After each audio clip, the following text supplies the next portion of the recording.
So, Nate, you about ready to rock and roll with this, brother? Whenever you guys are ready. Okay. Where would you like me to share first? Well, how about I give just a couple minutes on what started this, and then I'll get you to the what we did in the federal court. Beautiful. Okay. You know, just a little recovery. I don't want to spend a lot of time on this, but our case started as really as a child abuse cover-up. And I don't want to get into. We'll throw, as I said last spring, we'll put all the evidence up there. On one side, you got 3 experts in a forensic interview, right, with numerous outcries. And one of those experts is a police chief with 25 years of investigating child abuse, filing an injured child. And on the other side, you have a sheriff, a deputy sheriff, who's acting as their uncle, right? The offending parent is dating for over 2 years that sheriff's nephew, and this guy happens to be an attorney. So the guy that arrests me is the uncle of her boyfriend. And over here you have 3 experts in a forensic interview. And the dirty DA, I call him the drunk DA, throws out the injury to child despite the outcries and despite the 3 experts, and arrests me based upon what her boyfriend's uncle did. So, I mean, that is the core of this start, both in the civil family and in the criminal court. And that led up, and there's a lot more to it, a lot more evidence, a lot more facts, but those are the main pieces. And right from the beginning, their whole side isn't based in, fraud and misconduct, right? I mean, your boyfriend's uncle is the case agent of me being arrested with a felony while you're throwing out experts over here and refusing to protect the child. So that's the start of it. Long story short, we went through all the lower court, fraud and the Title IV BS and the child support and all that stuff. You guys have talked to significantly. We're going with right now what took Chris and I in April of 2017 to a federal court to kind of clear my hands and remove the prosecutorial gun from me.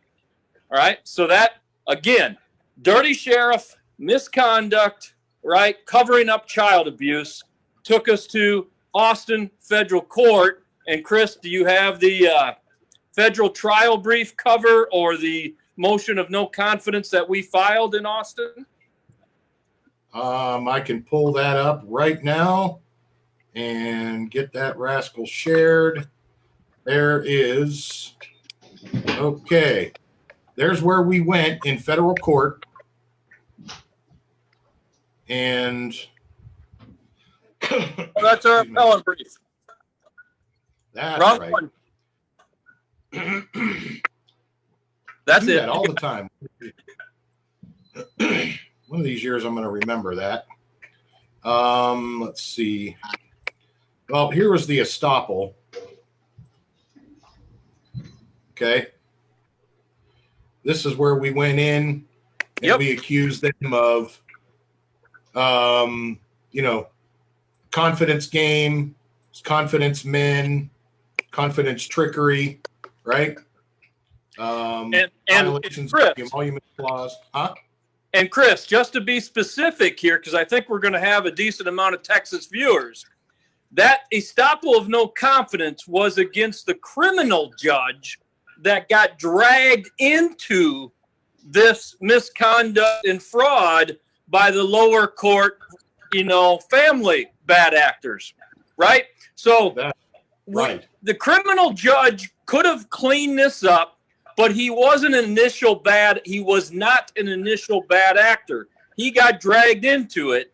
And the only way we could remove the prosecutorial gun from me was basically say, hey, man, you're not doing your job. We don't have confidence in you anymore. That's right. And what this did was literally impeached the court, right? So there's a difference between taking the court to court and impeaching the court or an action within the court through judicial estoppel.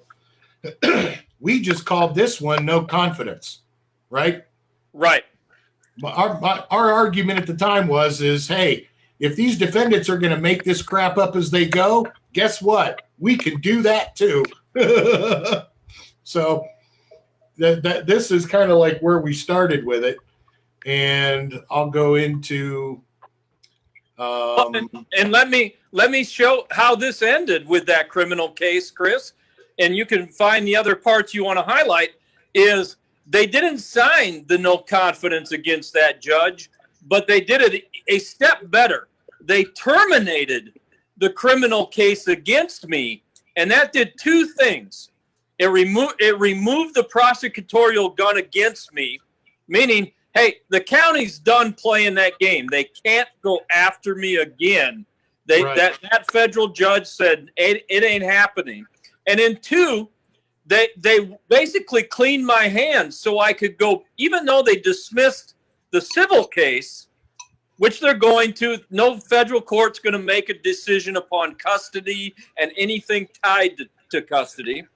But I'm able to go back to the lower court with clean hands because of that federal judge, that honorable federal judge. And here's the order that did that. This is the one we got from the federal court. Judge right? Sparks. Judge Sparks. Now notice, when we went in and filed, it was Nate versus them, right? And when they cleaned his hands, the only way the federal court could do it was to change it, reverse it, res excipiendo fit actor, right? The state of Texas versus Nate, right? So they literally had to reverse the action and then terminate it, which is exactly what they did. And he even explained it, and I've covered this on a couple of different shows. This is the case where we got this order, okay? This is the instructions that we got from this particular federal judge and why this particular action was taken in this particular case. He did a lot of work for us, man. He even went through and cited some stare decisis for us. I mean, Chris, can you go? And there's several. Can you go back up to that removal section? I wanted to read that. Where you talk? Which one? Down a little bit. We're talking right here. So it's against any person who's denied or cannot enforce in courts of such right under a law providing equal civil right of citizens of the United States, or for any act under color of authority. Okay, thank you. And let's go to the next part, because that was his reasoning for not allowing us to take that criminal case to the federal court. And by spelling out why we couldn't, he terminated it, and he wouldn't have terminated it if we hadn't proved ourselves that hey, this thing is built in fraud to begin with. Right. And if you read these cases that he cites, there a lot of fraud and trickery is in every one of these, right? So that's why when we got this order, I studied it, and I mean studied it implicitly. So because I was trying to figure out what his logic was when he chose this particular code, this particular section, 1443, instead of 1983 or 1985 or 86, right?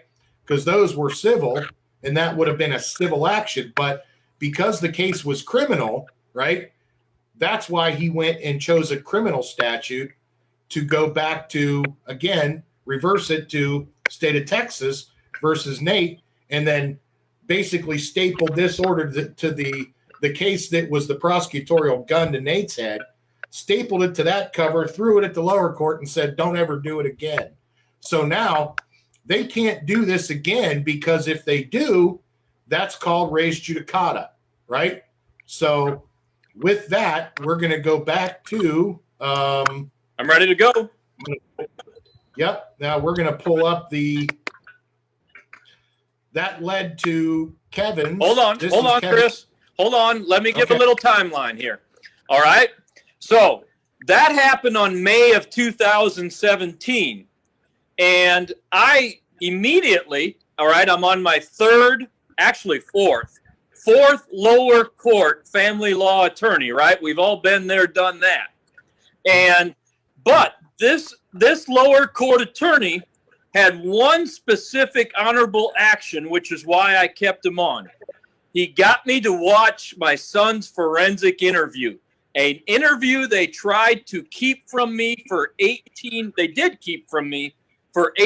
months.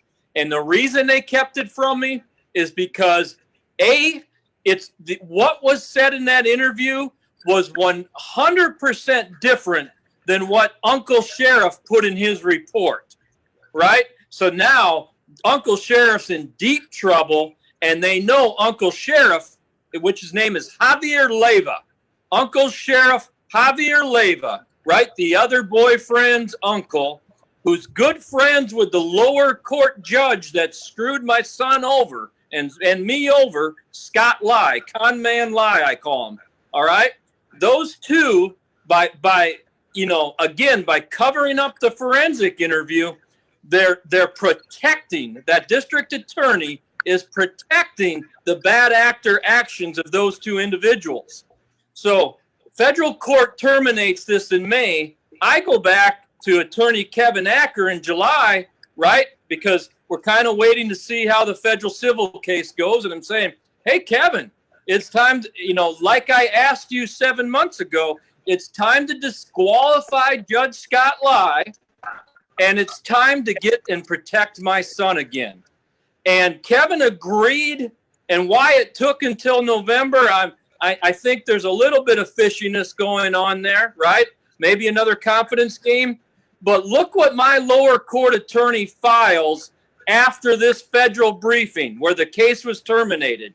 After we got my hands clean in a federal court, Kevin Acker files a writ of attachment, which is basically getting my son back, right? Protect the child. This sheriff has dirty hands, and so does that DA's office. That was one. And two, he filed, and get this, I think everyone in family law is going to like this, he files a motion to disqualify the judge.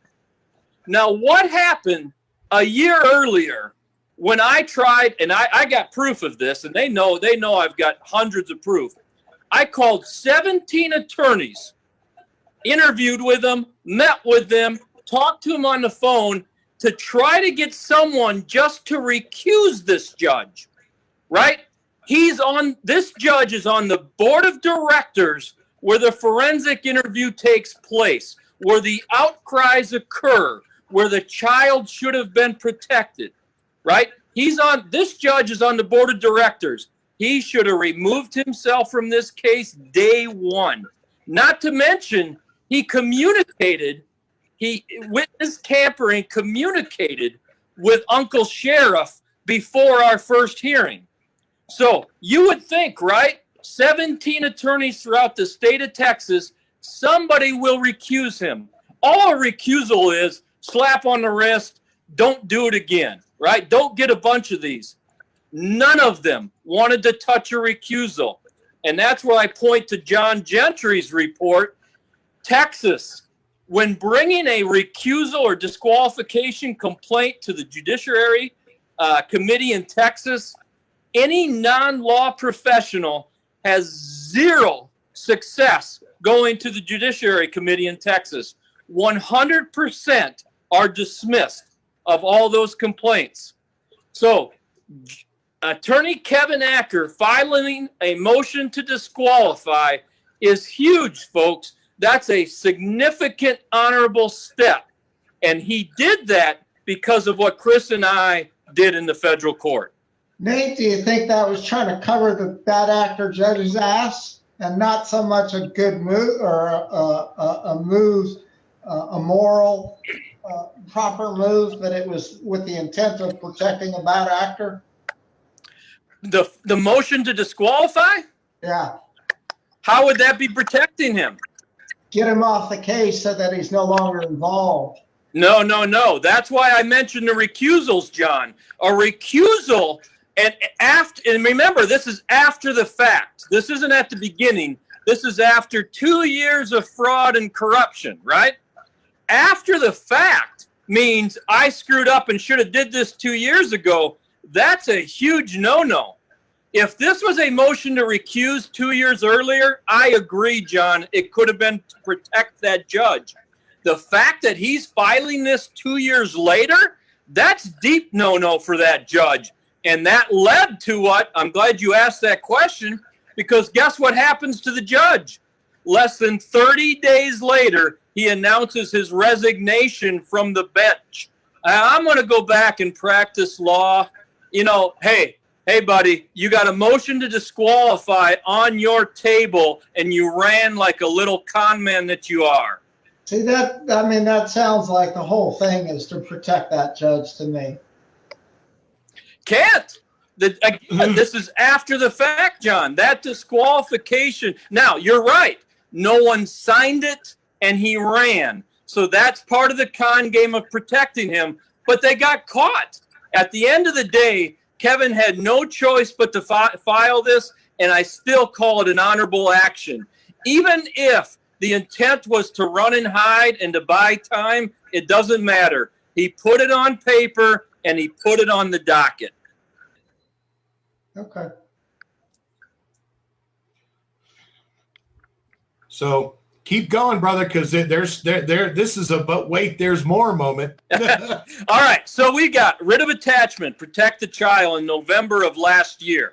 We've got motion to disqualify November of last year. A month later, Judge con man Scott Lai runs and hides, goes back to being an attorney, and says, you know, all right, you caught me, but I'm still safe. I'm going to make money over here. Well, we're not done with that disqualification. Now, what did the other party do, right? What did the attorney, Anthony Robles, I call him Fat Bastard because he, you all remember the Austin Powers movies. He resembles that character a little bit, all right? And the offending parent, how do they respond? Remember, Chris has gone over for the past year, 30, 60, 90. 30 days, 60 days, 90 days. We're dealing with an equity court. It's about fiduciary timelines, right? You got abuse on the table. You need to respond within that 30 to 60 day timeline. Well, they respond with a motion with 54 counts of extortion that was signed in December of 2018, approximately 30 days after our motion for writ of attachment. Chris, that's the bank statements. Do you have the actual extortion claims? Isn't this the evidence that they were paid? Okay, go ahead. We'll show them right now. I have, out of those 54 claims, let me explain something real quick. 30 of them are health insurance claims from years ago, from 2 or 3 years earlier, and they're $83 payments that they're saying I did not make. Whether the attorney said it or whether she said it, doesn't matter. They both collaborated and filed these motions. 30 attempts of contempt against me for saying I didn't make these payments. Well, right here, Chris is showing you 30 months from a bank statement of $83 going out of my account to a joint account and leaving that joint account to the offending parent's account. This is 100% proof of extortion, because what are they trying to do with those 30 claims of contempt and 54 total? They're trying to put me in jail for 6 months on each contempt case. So 6 months times 54, 27 years of prison for a debt I've already paid. So they're using extortion, perjury, fraud, and subordination of perjury to try to put me in jail for 27 years, right? No crimes. And oh, by the way, when they filed this in December, the child support balance was zero. I paid everything. Despite a child abuse cover-up, I paid my child support. Despite the frauds and misconduct at the beginning of this case, I paid almost 2 years of child support. They still had to find a way to dirty my hands, and they came out with 54 contempt charges to put me in jail for 27 years. And there's your proof of extortion. They've already been paid. And you know, Nate, I want to say something. This is not unique to your case. Agree. Because, okay, remember now, they signed this within that 30 to 60 day period in December, but we were waiting to see. We don't have a judge. He resigned, right? And we know we caught that county court of two in their fraud and their misconduct, right? Because Chris had already put this in his report to congressional. There you go. There's the 2018, what we sent to Texas Congress. So that motion for 54 contempts was filed end of January, right? They delayed it and delayed it. Let's hop around. Now, they filed that in a different county court on June 24th. Chris, I'm going to need you to find the transfer of courts. Before we get to this congressional, let's find the transfer of court cases. Perfect. And remember, end of January, they file this. They didn't protect the child. The Judge Lai, instead of the disqualification being signed, ran like a little con man that he is, right? And they transfer this to, okay, so now they're coming after me to put me in jail for 27 years. Somebody ordered those county courts to transfer all family cases to a 446 district court, which happens to be I believe, an Article 3 court, which should be protected by our Constitution. All right? So look at the date of that. And it didn't just transfer my case. It transferred all cases in Ector County. And let me just recap on this, because we got people that jump in and out of the show. So this is a case that Chris has been working with Nate down in Texas. It's a case littered with fraud, extortion, abusive process. They had conflict of interest that was initiated by an uncle of a boyfriend who was a sheriff in collaboration with social workers to state lies. The judge in this case was a board member of an agency that was falsifying information. So there was tons of fraud. And with the work that Chris and Nate did in the case, they were able to transfer all the family cases and shut down a whole county family court system and transfer it over to an Article 3 court. And this happened essentially not through the courts, federal courts. It happened from Chris's going to the state legislature down in Texas. So I just wanted to get that out there for the folks. This was a huge success of the Chris's work of going to the state legislature, and it's what we're going to learn from and start going after them. Let me correct part of that, John. You summarized it outstanding, but let me correct two things there. Okay, one, we weren't in the Texas legislature yet. All right, as of that date, we weren't. But Chris was in the U.S. Congress, and my case was a part of that.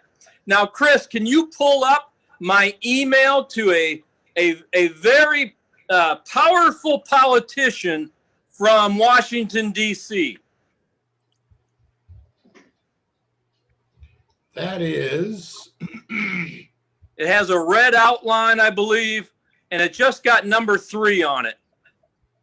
End of number 2 and part of number 3. It's gray screen, Chris. Yep, I'm trying to pull it up here. Give me 1 second. And While Chris is finding that, remember that those court cases were transferred on February 6th of 2018. Okay? Remember that date. And I got a question for John and Kirk while Chris is finding this. Have you heard of any county in the country that transferred all family law cases to an Article 3 court? Yeah, some guy down out of Ector County, Texas. Exactly. It's the only one to date, right? Right. So what's the coincidence The here? entire family court. The entire family court. County, Texas. So, hey, maybe it's just a coincidence, but I don't think so. No, see, the squeaky wheel gets the grease. So this is part of what we're trying to teach the people is we got to start telling them these people, right? Agree. The noise, get it into the United States Congress, to your state legislature, which is, supposed to go in both places at the same time, because when you go to your state legislature and they don't perform their duties, you have the right to appeal it up to the United States Congress, right? Because the state then is not following the law. I found it, so I'm going to go ahead and I'm going to actually share that email. I finally got it to come up on the screen here. All right, good. Okay, Chris, can I sneak in here real quick? Go right ahead, dude.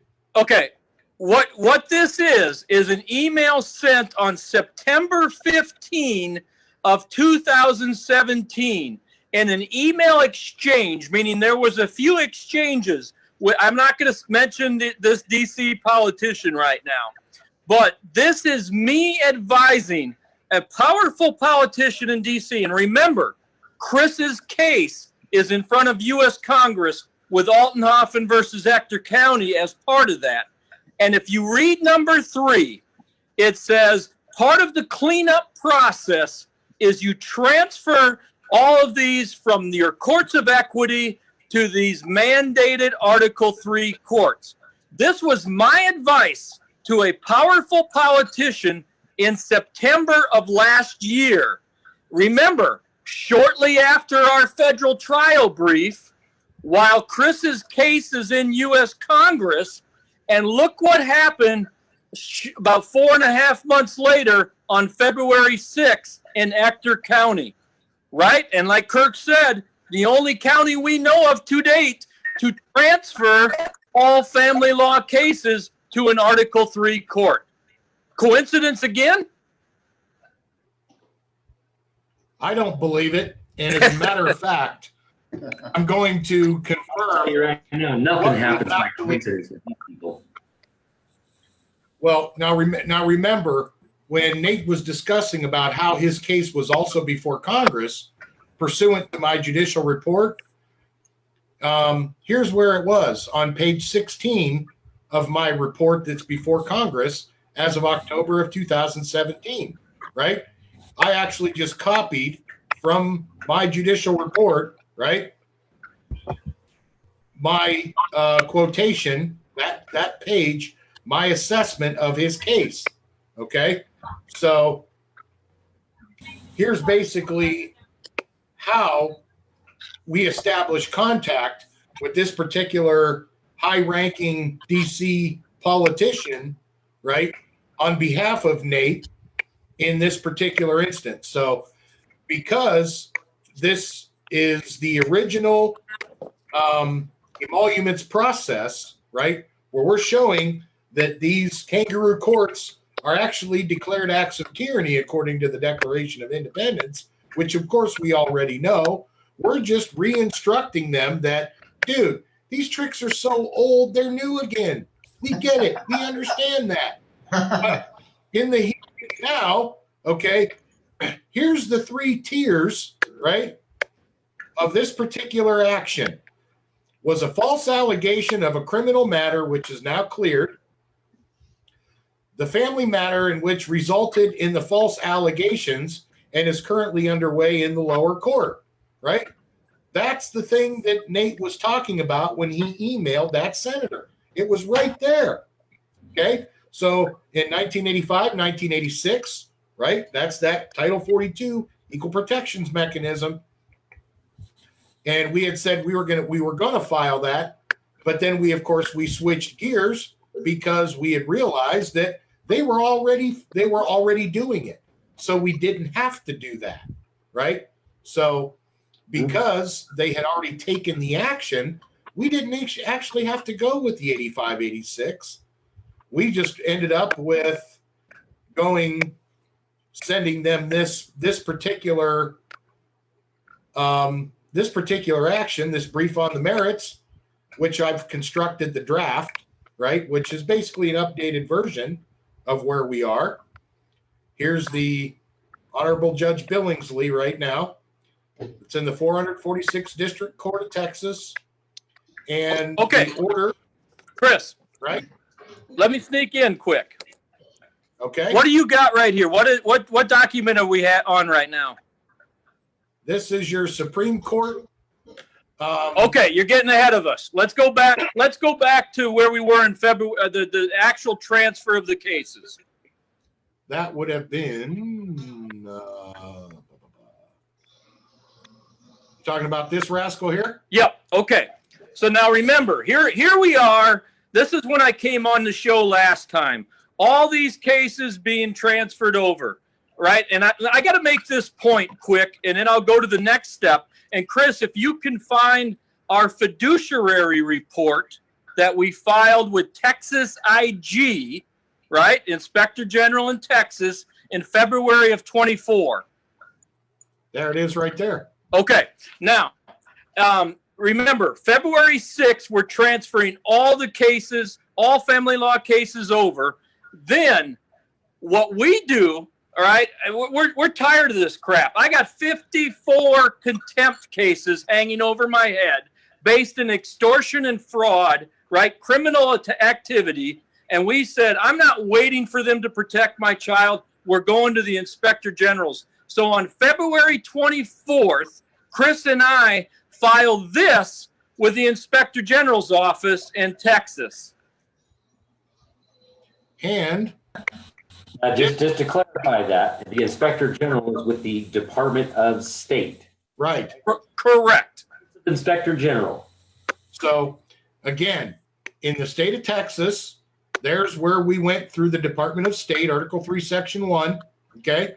And in the U.S. Constitution, with that high-powered senator, right, this was my follow-up in the matter of Altenhofen versus Texas, Ector County, right? Because that was the page that was in my judicial report, which is why I constructed it this way. Okay. So here's where Nate's weaponized family court report on executive order on human trafficking, right? Because they were trying to traffic him unlawfully to debtor's prison, right? And trafficked my son intentionally to the offending parent. Yep. So here's how we did it, right? This is it. I'm gonna cover this real quick again.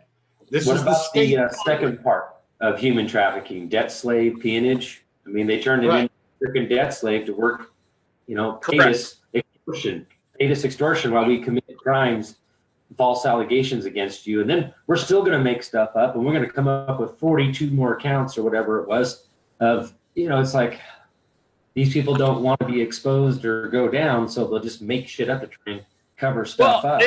And Kirk, I mean, why not? I mean, 27 years from now, I can try to clear my name again, right? Right.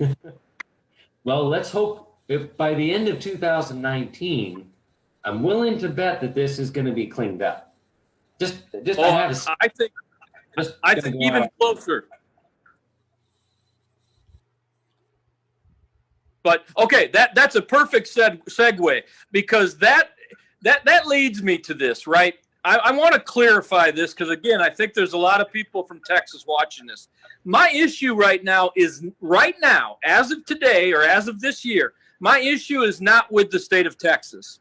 I actually believe there are 3 or 4 signs, and we're sharing a couple of them, that the cleanup process, that Texas wants to lead the way in the cleanup process of these lower court issues.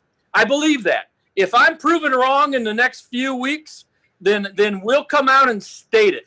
We'll be quick to show evidence of that. But I believe they want to start what is called a cleanup process that Chris has spelled out portions of it in my case. My issues are with Ector County and the initial bad actors, the main bad actors. That's how you clean up corruption. You don't say we're going to bury the whole thing. We're going to bury everyone across the board.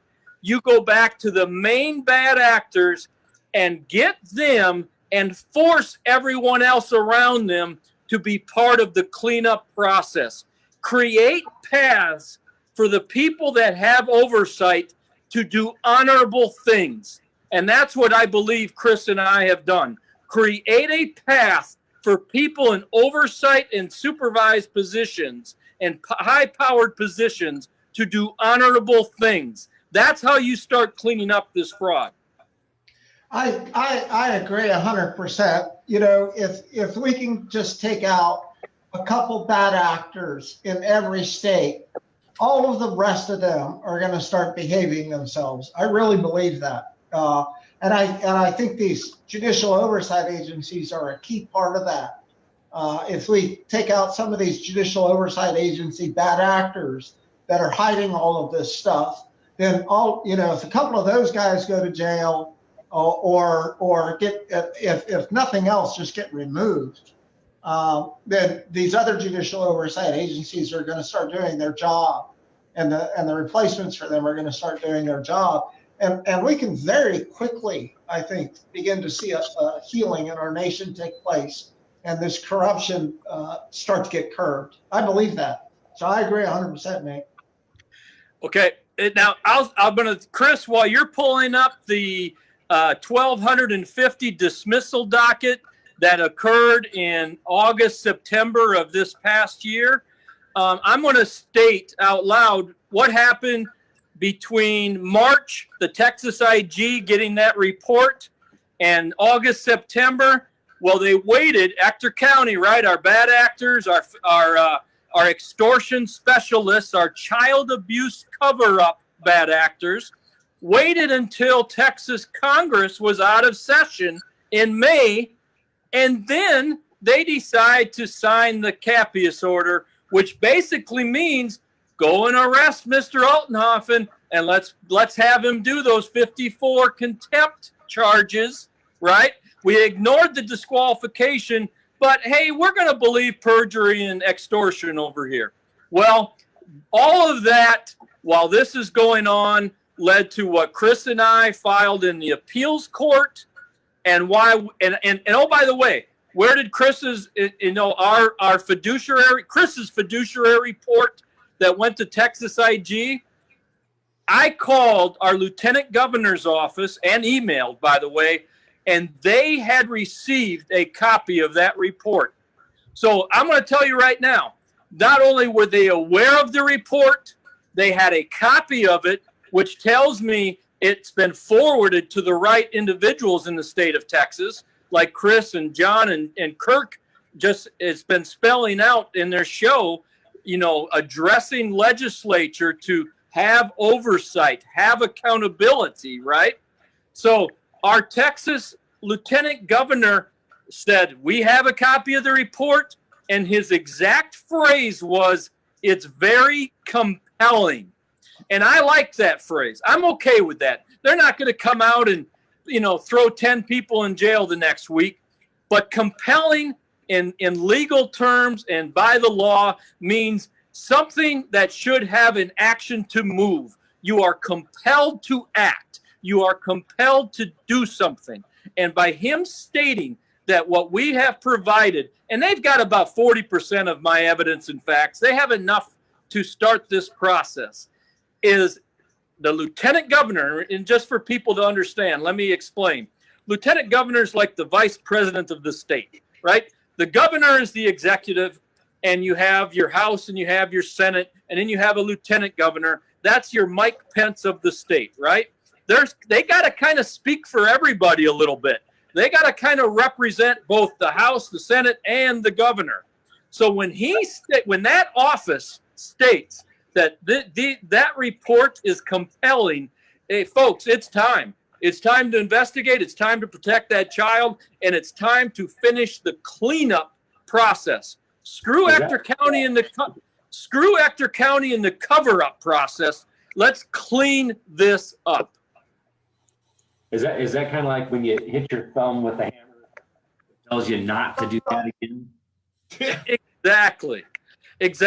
So now, Chris, while this is going on and I'm talking to the lieutenant governor's office and I'm sending my emails to everyone and anyone, right, including a very famous national investigative team, all right, I am going to, if Chris, can you pull up that 1,250 dismissals that everybody's wanting to look at? Right. That is, let's see, I think I just did that. Let me try that again. And I just want to make a comment on that. I actually did a post on my personal page tonight. This isn't about an individual case, people. This isn't about me or Nate or Chris. This is about all of us. You know, we all start use this as an example and start going to our legislature and demanding that some of these bad actors be taken off the bench and that certain reforms be put in place so it doesn't happen again. So what we're sharing here, this isn't about a single case. This is about how to unscrew and begin to heal our nation. That's what tonight's Awesome. Chris, let me set you up, Chris. Let me throw you a softball here again. And I'm going to tell everyone, too, and I agree with John 1,000%.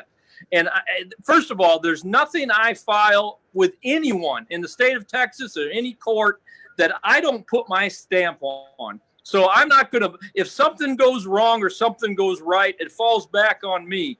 But I've been very clear that at least 70% of the brain work and brainchild behind everything I filed is Chris. And again, I think, kudos for just the intelligence of finding this path.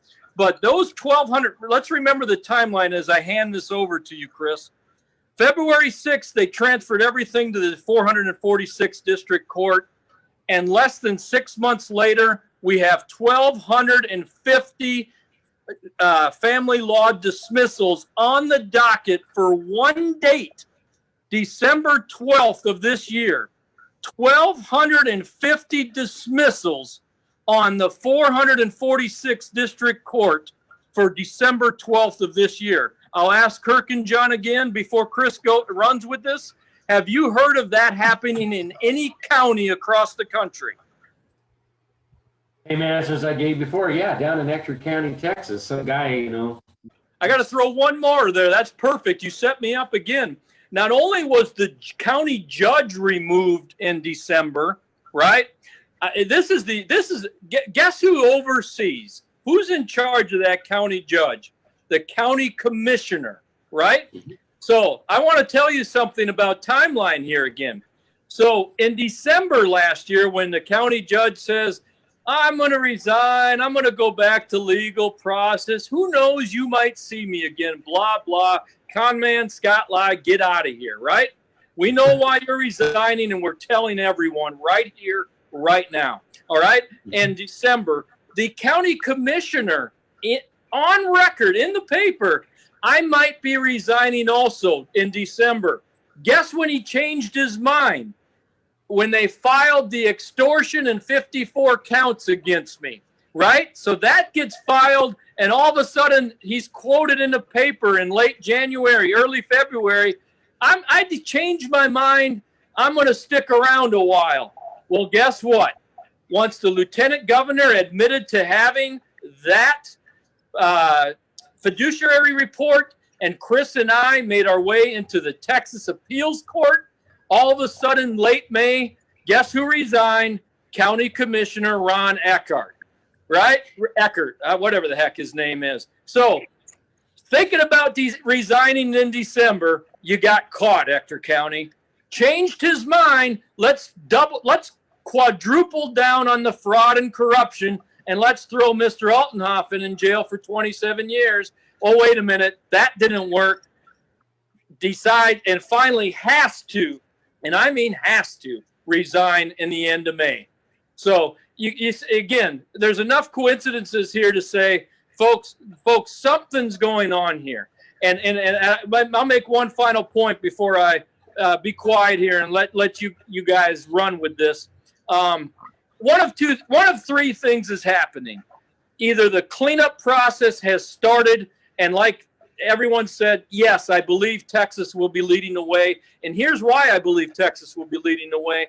It's because there's millions of good citizens in that state that if their politicians and their judges aren't following the Constitution and aren't protecting children, hey, you might as well get your boots and get the hell out of that state, because they will force you out of there. So it wasn't necessarily the honorable actions of these politicians. It's the honorable actions of the citizens that will force them to follow that Constitution. And in part, again, is this a cleanup process, or is this Ector County flushing everything down the toilet while they're being investigated, right? The cover-up process, my guess, as Chris keeps saying, probably a combination of both. But right now, we have to run with the victory, because no other county in the country is doing those two things we just spelled out here today. You know what this reminds me of? You know, parts of watching different kinds of movies and stuff, like in the drug realm of things, where the cops are knocking on the door and there's the guy in the bathroom dumping stuff down the toilet trying to flush the toilet. Exactly. It's every. I will say, you know, West Virginia impeached their entire Supreme Court, you know, so it's starting to happen. The legislatures are starting to recognize that the courts are corrupt, and they're starting to take action.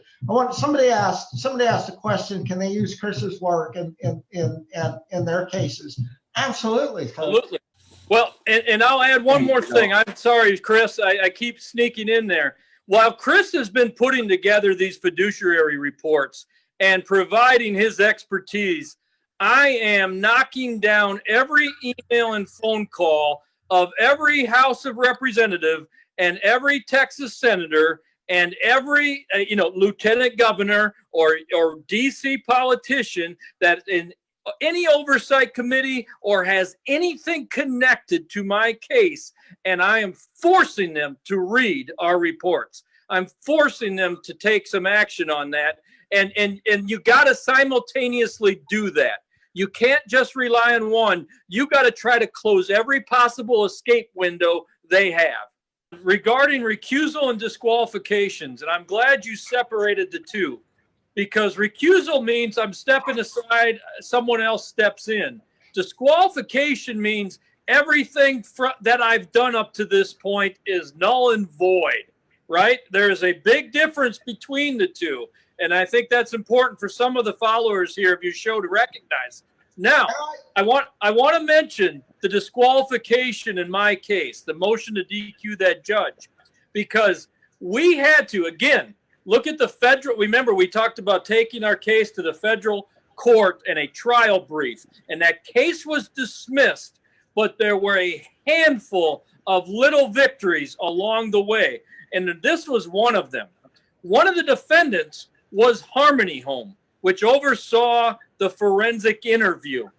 Harmony Home, during this process, during their answer, right, on this federal court docket, stated Scott Lai, Judge Scott Lai, yes, is on our board of directors, right? So now it's not my evidence that shows he had no business being in this case. It's evidence we got from taking our case to that federal court. And let me add on to that before I get to point two. This disqualification was a judge that Scott Lai quashed my son's forensic interview while he was currently on the board of directors at that same place he quashed, right? So you have to. Senator Cruz, you know, you want to talk about powerful politicians that all of a sudden have been using phrases and words that are directly out of our case that Chris has put together and I filed and used. Senator Cruz during the Kavanaugh hearing said, when you've got facts and evidence, pound the evidence. When you've got the law, pound the law. And, you know, part of the thing to get that judge removed is I had to provide hardcore evidence that he had no business being on this case. This isn't this appears to be or he made a bad decision. If you have evidence, pound the evidence and keep plugging away and get more evidence, which now leads to my second point. You talked about the Bar Association, or someone brought up overseeing legislature. Remember, who have I been working with here in my case in Texas? Chris Hallett. What did Chris do in his personal case? He, all the way to the federal appeals court, called the bar a monopoly, right? So while I'm going into my federal case or my fiduciary report, we didn't use the word monopoly. And this was my choice here. I wanted to call it defective, right? Defective procedures, defective policies. Basically, I'm stating it's broken. But remember, they know who I'm working with. They know who's doing significant portions of my fiduciary work, and that is an attack at the bar. So the gun, that law gun, is pointed at the bar while you're going out and asking the legislative to act. If they don't act, they're giving you more evidence that the bar is a monopoly. So you simultaneously got to do both in order to force their hand to do honorable actions. You have to include both parts to that. That's what I'm going to do as a finishing statement. I also want to thank John and Kirk. I mean, Chris knows how much I'm appreciative of him, an extremely intelligent guy, and we enjoy going back and forth with each other. We really do, and I feel we've steered Texas in a good position. Although Ector County still flushing down the evidence. I'm going to just remind them my son hasn't been protected yet. So state of Texas, keep pushing. All right. But John and Kirk, I want to thank both of them. John's FYI, John Gentry's Judicial Commission audit is in my evidence at everything. Evidence to politicians, evidence to the Judiciary Commission, evidence in my court cases. It's outstanding, and it's what everyone should add to what they're doing. So I want to thank John for that. And Kirk, I'm going to tell you right now, I've peeked in on the show dozens of times, watched the whole show, almost a dozen times probably. There's no one who I borrow the law of the land or any law communication more so than yours. And so I recognize, again, the three of you are outstanding. And I want to thank both of you for everything you're providing, because that's what I'm borrowing and that's what I'm going full force with. It's what pieces that I 100% agree with and I'm using. So thank you both.